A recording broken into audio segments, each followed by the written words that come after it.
High বন্ধুরা, আজ দেখাবো তোমাদের রুই মাছের ঝোল। আলু, গাজর, ক্যাপসিকাম, বিনস আর রুই মাছ। প্রথমে আমি দিয়ে দিলাম তেল গরম হয়ে গেল, মাছ ছেড়ে দিলাম।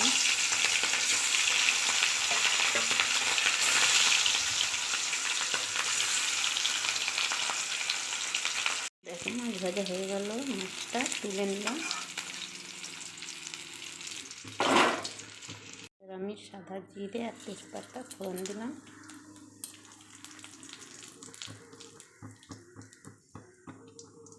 আলুটা দিয়ে দিলাম, ভাজা মতন করে নেব। আলুটা ভাজা হয়ে গেল, এবার একে একে আমি সব দিয়ে দেবো। হলুদ, লঙ্কা গুঁড়ো, জিরের গুঁড়ো, ধনের গুঁড়ো, গোলমরিচের গুঁড়ো, আদা, পেঁয়াজ, টমেটো, বিনসটাও দিয়ে দিলাম। মশলা দিয়ে কষিয়ে ক্যাপসিকামটা একটু পরে দেবো, গলে যাবে একদম।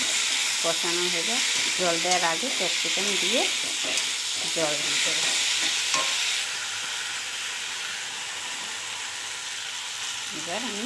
এবার আমি ক্যাপসিকামটা দিই।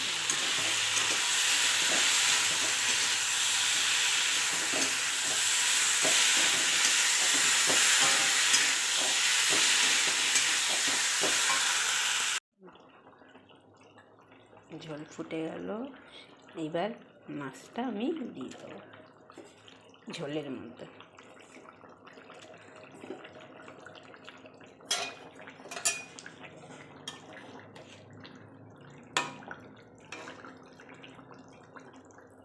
এই দেখো আমার মাছের ঝোল হয়ে গেছে, এবার দিয়ে দিলাম একটু ধনে পাতা।